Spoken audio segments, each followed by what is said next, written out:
Ya, opening lah. Selamat malam semuanya. Kami dari kelompok Ruby ingin mempresentasikan hasil PPT kami yang berjudul Analisis Clustering untuk Optimalisasi Menu Makanan. Sebelumnya saya ingin memperkenalkan diri, nama saya Jepri. Ini Madeline.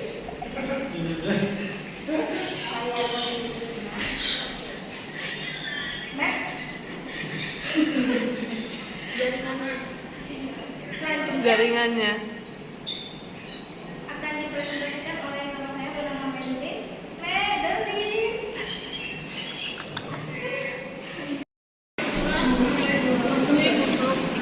Optimalisasi menu makanan. video sudah. Industri makanan berbagai pelanggaran sangat beragam. Ada yang lebih menyukai makanan tradisional, sementara lain lebih memilih makanan kekinian. Menentukan strategi menu yang tepat adalah besar, terutama bagi investor yang ingin meningkatkan keuntungan dan kekuasaan pelanggaran. Salah satu pendekatan yang dapat digunakan adalah clustering data, yaitu metode analisis yang mengelompokkan makanan berdasarkan karakteristik tertentu. Kedua presentasi tujuan analisis clustering menggunakan metode clustering sebagai alat untuk memahami pola konsumsi pelanggaran, menentukan bagaimana analisis data dapat digunakan untuk optimasi menu dan strategi bisnis, menjelaskan manfaat dari pendekatan ini bagi para investor untuk meningkatkan gaya yang bersaing dan efisien.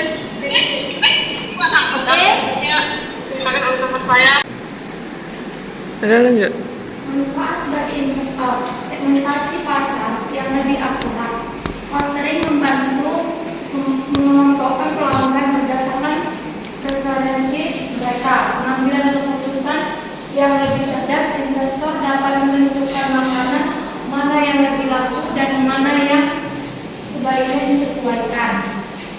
Strategi pemasaran yang lebih efektif dengan memahami cluster pelanggan, cluster strategi promosi dapat dibuat lebih tepat sasaran. Oke, di sini ada metode analisis.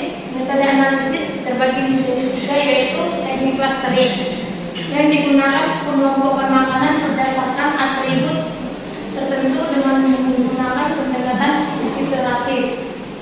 Dua, variabel yang digunakan dalam analisis dibagi menjadi dua kelompok, yaitu aplikasi X mewakili preferensi berdasarkan kriteria tertentu. Dua, aplikasi Y-nya mewakili nilai tambahan dari menu makanan. Ketiga, proses clustering. Proses clustering ini terbagi menjadi dua, yaitu satu, setiap menu makanan dimasukkan ke dalam cluster berdasarkan kesamaan nilai aplikasi X dan Y. Dua, proses iteratif dilakukan untuk memastikan makanan berada di cluster yang paling sesuai. Oke, di sini ada tabel data makanan. Di sini ada menu aplikasi X dan aplikasi Y. Di sini menunya itu ada ayam bakar, soto, seblak, dimsum, bambyang, gado-gado, dan gudeg. Aplikasi X-nya ayam bakar ada dua, aplikasi X-nya soto dua, aplikasi X-nya seblak ada 5, dan seterusnya. Aplikasi Y-nya ayam bakarnya ada 5, sotonya ada 5,5, sebelaknya 3,5, dan seterusnya. Oke, di sini menentukan cluster 1 dan cluster 2. Cluster 1 itu C2-nya ada 11. Ini menunya itu ya seperti yang saya bilang tadi. Ini aplikasi X-nya, ini aplikasi Y-nya. Dari mana dapat ini? C1-nya itu ada 2 dan 5. C2-nya itu ada 5 dan C2-nya itu ada 3,5.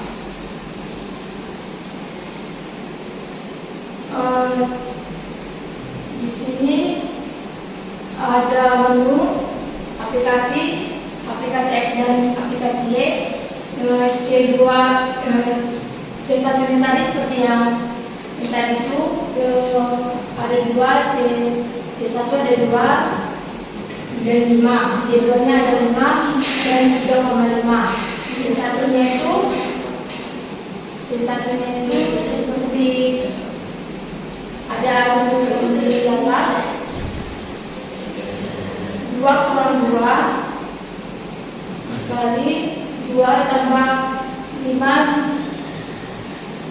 5,5 kurang 5 kali 2 sama dengan 0 tambah 0 0,25. 0 tambah 0,25 sama dengan 0,25. Akar 0,25 hasilnya 0,5. Inilah dia hasilnya. Selanjutnya seperti itu. C2-nya seperti itu juga.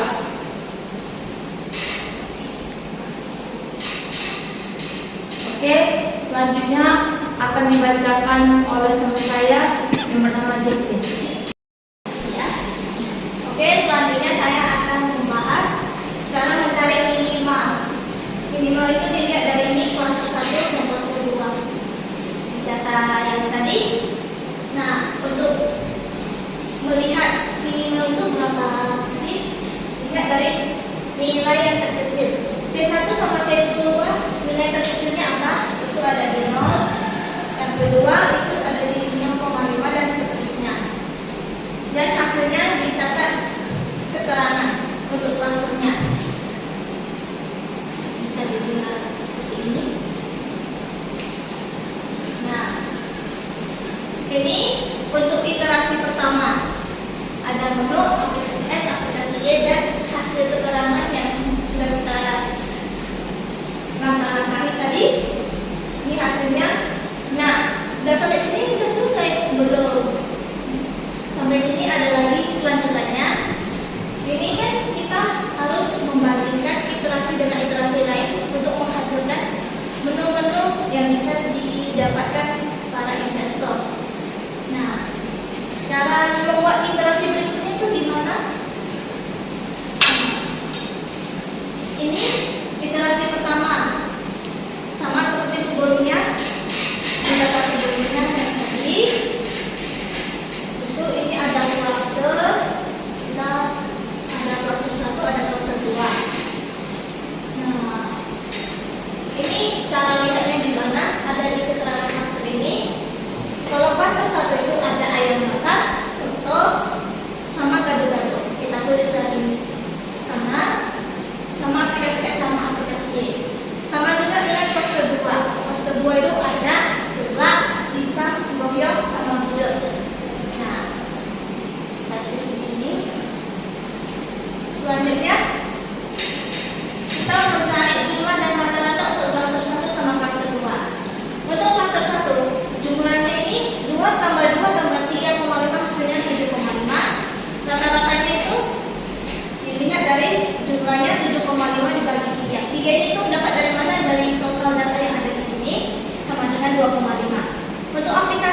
klasternya, klaster 1 sama klaster 2. Cara hitungnya di mana? Oke, jelasin satu-satu ya. Untuk hasil ayam bakar untuk klaster 1 itu cara hitungnya itu ada rumus yang sudah saya berikan.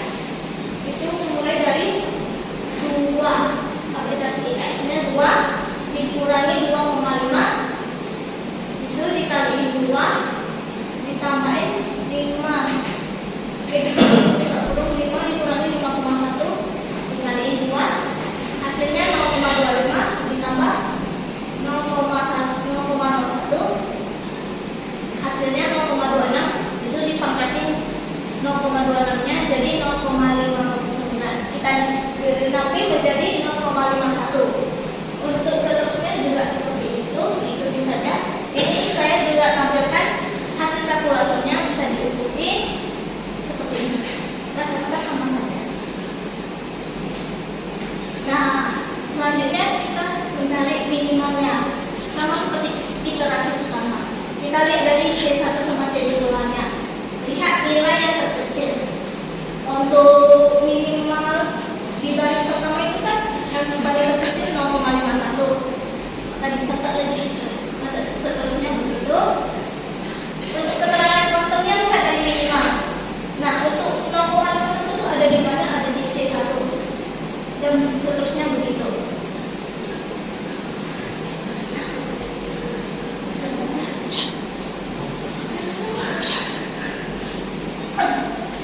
Nah, ini saya tampilkan hasil perbandingan iterasi yang tadi antara 1 sama 2. Tengoklah. Dapat cara melihat iterasi 1 sama 2-nya apakah sudah sama atau belum. Lihat aja dari sini. Dua perbandingan ini ada yang berbeda. Ada di sini. Untuk budirnya berbeda. Untuk iterasi pertamanya C2, untuk iterasi keduanya C1. Maka belum selesai. Langsung kita lanjutkan langkah-langkah yang sama menggunakan iterasi ketiga.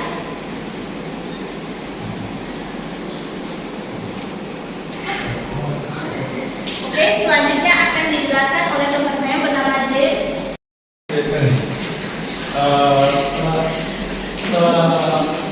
Itu kita tadi iterasi selanjutnya kita ambil saja dan kelompokkan dan jumlahkan serta rata-ratakan seperti hasil tabel ini.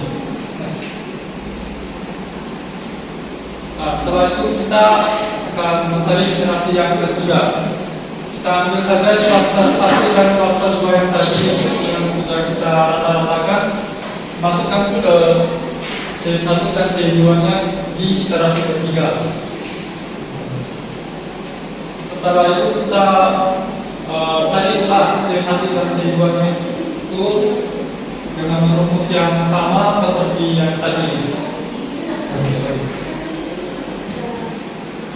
Dan di sini kita cari minimal dari perbandingan dua klaster tersebut. Nah, setelah itu kita bandingkan lagi 3 hasil iterasi itu sampai hasil iterasinya sama. Nah, setelah selesai, ini adalah kesimpulan presentasi kami, yaitu ada 3. Yang pertama itu ada kita presentasi utilisator, yang kedua itu adalah strategi bisnis yang dapat diambil, dan yang ketiga adalah peluang inovasi. Oke, selanjutnya untuk kawan-kawan bisa melihat video yang sudah kami buat bersama teman-teman saya.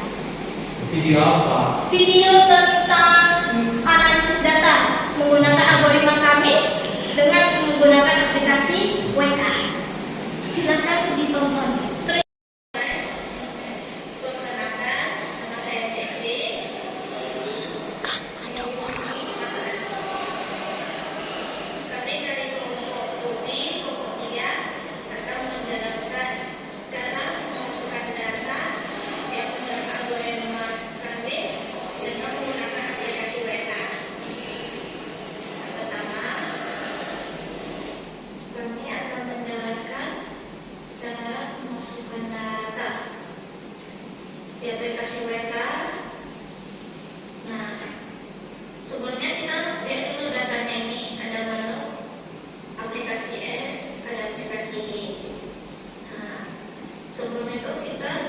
masukkan data di Excel dulu. Nah, ada menu aplikasi D. Ada ayam bakar, soto, sebelah, dimsum, goyong, gado-gado, gudeg. Nah, cara sebenarnya gimana sih? Klik file, save as, pilih CSV. Kalau kita save ya, habis itu kita buka aplikasi mereka, pilih Explorer,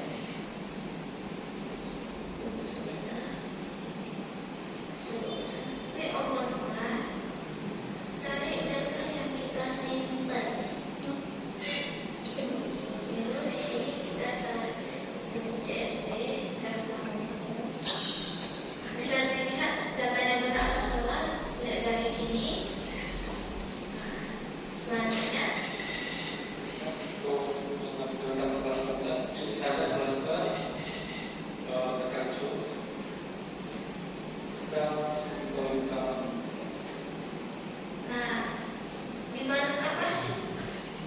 Ini kalau kita pilih benar atau salah itu lihat dari sini ada simbol kami setelah itu pilih. Nah, ini hasilnya seperti ini. Ini ada untuk cluster satunya kan, untuk aplikasi S ada 2,85, untuk aplikasi I-nya 4,95. Untuk cluster keduanya ada sebelah, itu aplikasi S-nya itu 6,667, sama aplikasi I-nya 3. Ini clusternya untuk persen ada 43% sama 57% tuh. Sini tuh dapat dari mana sih? Nah, ini untuk cluster 0 itu 3 bagi 7. Nah, itu 7-nya dapat dari mana? Total data yang ada di data sebelumnya. Jadi 3 bagi 7 sama dengan 43%. Sama juga untuk cluster 1, 4 bagi 7 sama dengan 50%. Nah, itu selanjutnya kita isi simpul kami dari kanan, visualisasi cluster satu saya. Lalu ini filternya kita dibuat penuh aja. Ini kita pilih yang bawah paling terakhir. Kenapa itu? Karena itu ada 2 cluster, ada cluster 1 sama cluster 0. Kita buka. Terima kasih kawan-kawan yang sudah menonton video yang telah kami berikan. Nah, tadi kan sudah dijelasin cara-cara dalam menggunakan aplikasi mereka. Untuk data cluster ini dapat disimpulkan bahwa untuk cluster 1 yang terdiri dari ayam bakar, soto, gado-gado, dan gudeg itu lebih banyak untuk makanan tradisional. Sedangkan untuk cluster 0 atau cluster 2 yang terdiri dari seblak, dimsum, goyong itu khusus untuk makanan modern, untuk anak kekinian. Kesimpulan umum, klasifikasi ini membantu investor memahami preferensi konsumen berdasarkan jenis makanan. Klusterisasi ini mengarah pada pengambilan keputusan strategis dalam pengembangan produk kuliner, segmentasi pasar, dan penentuan lokasi usaha. Pemanfaatan data ini juga dapat meningkatkan efektivitas pemasaran dan efisien operasional dalam industri kuliner. Terima kasih.